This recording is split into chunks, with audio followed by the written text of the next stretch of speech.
compte sur votre civisme, restons prudents. C'est un véritable honneur pour moi de vous accueillir ce soir pour la mise en service de l'arrosage des fairways de notre golf.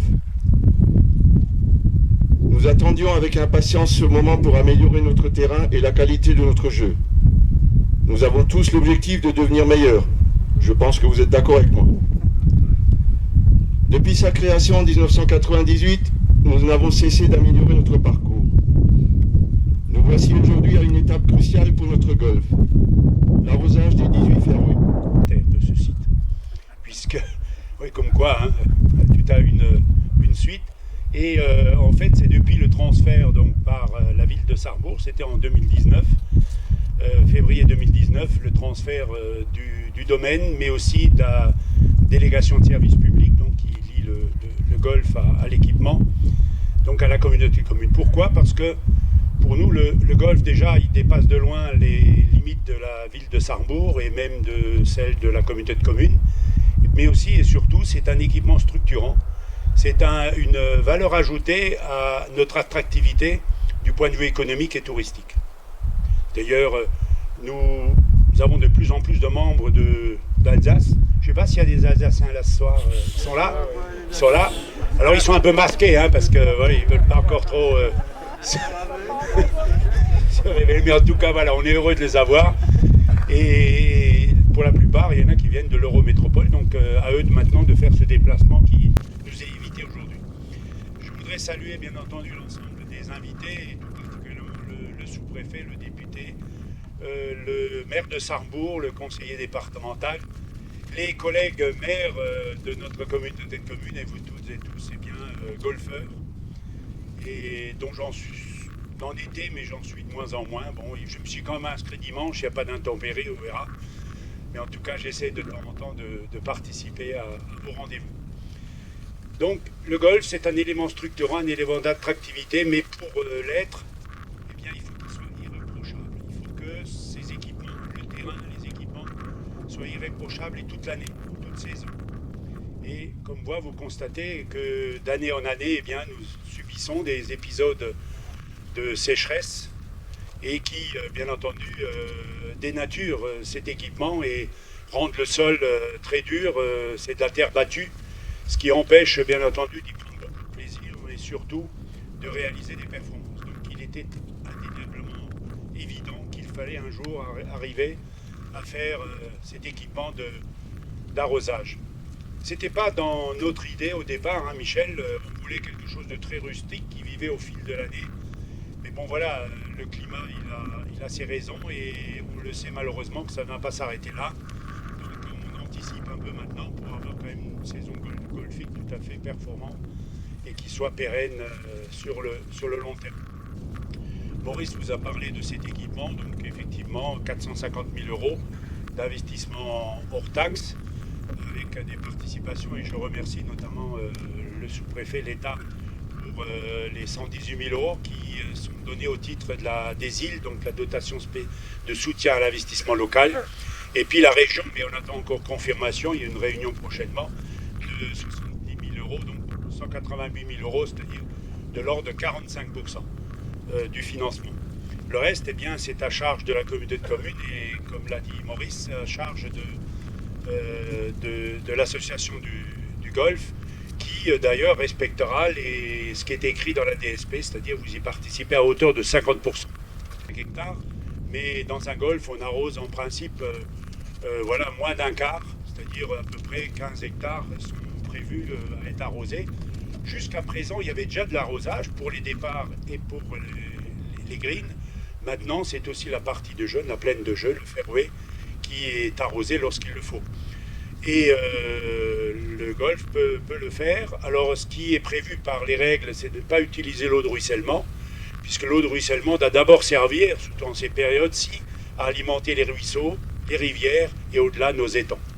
Donc, c'est pour ça qu'il y a un forage qui est maintenant amélioré, etc., et qui peut prélever de l'eau lorsqu'il le faut. Donc voilà, moi je ne voudrais pas poursuivre mon discours, je voudrais dire que je suis ravi de cette nouvel épisode d'amélioration de l'équipement. C'est un équipement, comme je le disais, très structurant Et je souhaite donc à toutes et à tous, mais ça sera pour l'année prochaine, parce que je pense que la pluie va maintenant arriver, on nous l'annonce pour dimanche. En tout cas, dès l'année prochaine, vous aurez fini de jouer sur une terre battue.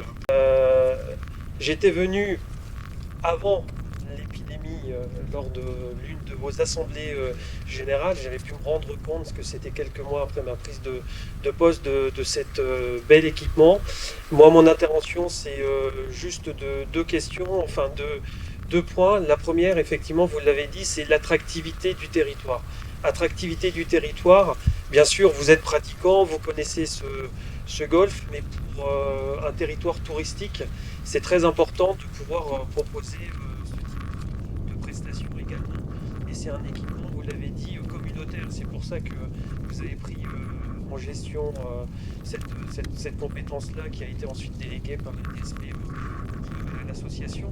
Mais donc c'est toujours important d'avoir un équipement de cette qualité. Pour avoir un équipement de qualité, il faut investir. Et investir, ça a été dit, effectivement, avec le changement climatique que l'on connaît actuellement, si on veut des prestations de qualité, l'arrosage était quelque chose d'indispensable et l'État a pu contribuer à hauteur de 25% à l'investissement. Et c'est important parce que c'est non seulement pour le développement touristique, le développement économique du territoire, mais également pour répondre à des enjeux, on va dire, climatiques et environnementaux. Et je sais que ce sont des questions qui vous tiennent à cœur, à vous comme à moi, mais comme à plein d'autres, mais pour que l'on soit un territoire encore plus empreint de biodiversité, encore plus empreint justement d'un développement touristique durable, avec de nombreux projets sur le territoire. Et donc ces investissements permettent également de rentrer dans cette dynamique-là. Donc je ne serai pas plus long. Je voulais, en espérant que cet investissement vous permette de jouer encore mieux que par le passé. Et je renouvelle mes remerciements à tout le monde, à Monsieur le Président pour son invitation. Et je vous souhaite une très belle soirée aux uns et aux autres. Et restez couverts, comme on dit, parce que effectivement le virus traîne toujours autour de nous. Et il est important de maintenir ces manifestations, parce qu'il faut continuer à vivre, mais en respectant le fameux protocole et la distanciation.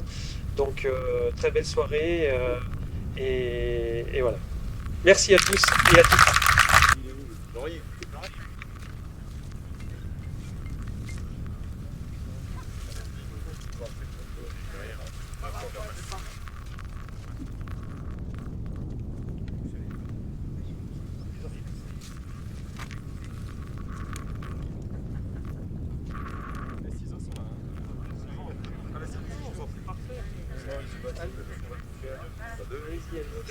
Ils sont cachés au milieu des ballons. On va crever les ballons.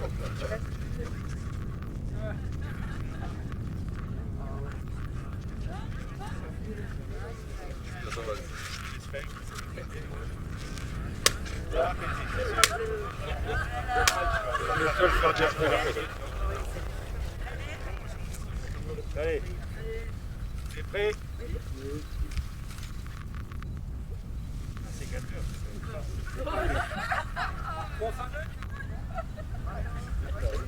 Un peu de suspense. Allez.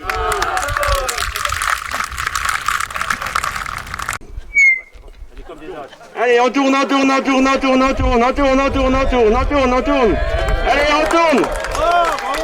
On tourne, c'est pas encore ouvert.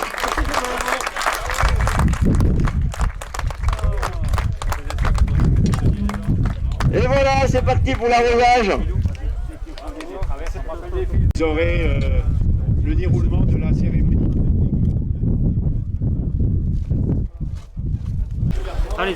Allez, on inaugure une très belle organisation.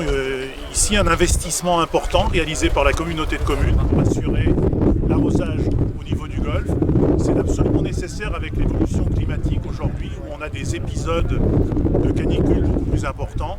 Et donc, ça fait un moment qu'on essayait de réaliser cette opération. Il fallait trouver le financement. Avec le financement de la région et le financement de l'État, l'apport du club et l'apport de la communauté de communes, il a été possible de faire cet équipement qui va permettre un fonctionnement avec des greens de très belle qualité. Donc on peut se réjouir de cet apport qui renforce l'attractivité de notre ville. Tout au long de l'année pour être de plus en plus attractif pour ces publics. Avec cet équipement de pointe qui a mobilisé tous les acteurs à tous les niveaux, l'État, la région, la communauté de communes de Sarrebourg-Moselle-Sud, eh bien c'est aujourd'hui quelque chose qui est devenu une réalité qui va permettre à notre golf de continuer son développement. Il y avait déjà eu des investissements et des travaux importants pour pouvoir récupérer des quantités importantes d'eau de pluie. Maintenant, grâce à cet équipement qui mesure la pluviométrie, eh bien, on pourra répartir cette eau sur l'ensemble des trous du parc. Donc, je salue vraiment amicalement tous les spectateurs de Romelfa TV et je vous donne rendez-vous à très bientôt ici au golf du pays de Sarrebourg pour essayer ce beau sport. C'est faire découvrir aussi aux habitants de Sarrebourg, mais des territoires avoisinants, dont à Romelfa, justement, les intérêts de cet équipement magnifique. Ça, c'est la première chose, le développement économique, le développement touristique. Et la deuxième chose, c'est aussi l'enjeu environnemental. C'est vrai que souvent, il y a des personnes qui disent oui, mais l'arrosage d'un golf, en période de sécheresse, etc. Il faut inverser les choses. Il faut dire justement que parce qu'il y a un changement climatique et qu'il y a des enjeux importants, le fait d'organiser une réserve d'eau et de pouvoir l'arroser différemment avec des économies, mais ça va dans le bon sens et ça va dans le sens justement d'un développement durable. Donc pour tout ça, ça explique ce soir et je souhaite bonne chance et bonne continuation au club de golf et à l'association de Sarrebourg et à bientôt sur Romelfa TV. Merci à vous. Je vous remercie. C'était Bonsoir, je suis le président du Golf Club de Sarrebourg. Qui compte aujourd'hui plus de 400 membres et environ 500 à 600 licenciés selon les années. Nous sommes une association et ce soir le but de cette réunion c'est l'inauguration de l'arrosage.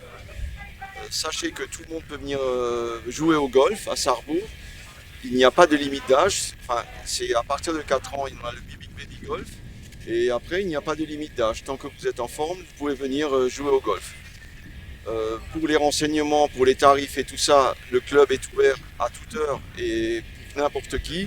Vous avez tout ce qu'il faut, toutes les réponses, les pros et tout ce que vous avez besoin pour venir jouer au golf. Les informations, on les trouve où exactement? Alors ces informations, il faut appeler le club et vous avez toujours une hôtesse qui vous accueille et qui vous explique. Dès que vous voulez prendre des cours, vous avez des pros et en général, il y a des initiations gratuites.